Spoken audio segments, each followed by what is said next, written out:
In this video, we will see the difference between procedure established by law and due process of law. तो इन दोनों में क्या difference है?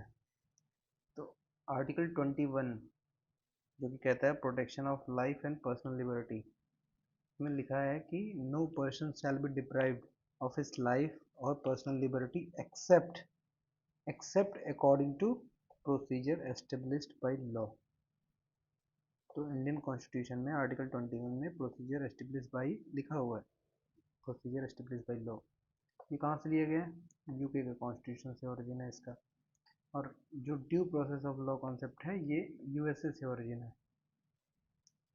तो ये मेजर डिफरेंस है इन दोनों में। फिर उसके बाद प्रोसीजर एस्टेब्लिश बाई लॉ, इसमें जो है judiciary can question only executive. Judiciary जो है इंटरफेयर करेगी और चेक करेगी कि एग्जीक्यूटिव जो एक्ट करा है, किसी पर्सन को डिप्राइव करा है उसके लाइफ और पर्सनल लिबर्टी से, क्या वो प्रोसीजर के अकॉर्डिंग है कि नहीं। तो जुडिशरी केवल एग्जीक्यूटिव को क्वेश्चन कर सकती है in procedure established by law.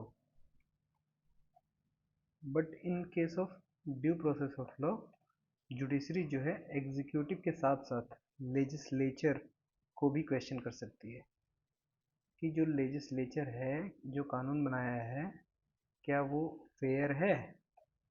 तो यहाँ पे लेजिस्लेचर को भी क्वेश्चन जुडिशरी करती है।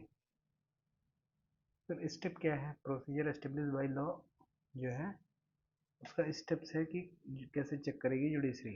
जैसे कि is there any law which authorize the executive to deprive an individual of his life and liberty. ठीक है, सबसे पहले देखेगी कोई ऐसा कानून है जो एग्जीक्यूटिव को एम्पावर कर रहा है कि वो किसी इंडिविजुअल को डिप्राइव करे उसके लाइफ और लिबर्टी से। फिर दूसरा है was that law passed by competent legislature. जो लेजिस्लेचर वो लॉ बनाया है, क्या वो एक कम्पिटेंट लेजिस्लेचर है। Third, where all the procedure correctly followed while passing the law. पूरे प्रोसीजर करेक्टली फॉलो किए गए हैं लेजिस्लेचर के द्वारा उस लॉ को बनाने के लिए। ये तीन चीज़ चेक करेगी प्रोसीजर एस्टेब्लिश बाय लॉ में जुडिशरी। तो यहाँ पे आप देख रहे हैं कि अगर जो वो प्रोसीजर फॉलो करी है लेजिस्लेचर, तब भी जुडिशरी कुछ नहीं कर पाएगी। अगर जो वो कम्पिटेंट लेजिस्लेचर ने लॉ बनाया है, तभी जुडिशरी कुछ नहीं कर पाएगी। और यहाँ पे एग्जीक्यूटिव को ही बस क्वेश्चन कर सकती है judiciary in case of procedure establish by law. But due process of law में जुडिशरी जो है एक तो एग्जीक्यूटिव को चेक करेगी, सिमिलरली जैसे कि प्रोसीजर एस्टेब्लिश बाय लॉ में है पहले स्टेप में। फिर दूसरे स्टेप में कम्पिटेंट लेजिस्लेचर के द्वारा वो लॉ बनाया गया है वो चेक करेगी। थर्डली कि क्या ऑल प्रोसीजर जो है करेक्टली फॉलोड हैं वो चेक करेगी। फिर एट लास्ट जो ड्यू प्रोसेस ऑफ लॉ को अलग बनाता है प्रोसीजर एस्टेब्लिश बाय लॉ से, दैट इज कि whether the law is fair. Law अपने आप में ही फेयर है कि नहीं। तो यहाँ पे लेजिस्लेचर को क्वेश्चन करने की बात आ जाती है। और ये लॉ इज फेयर, यहाँ से प्रिंसिपल ऑफ नेचुरल जस्टिस का कॉन्सेप्ट निकलता है।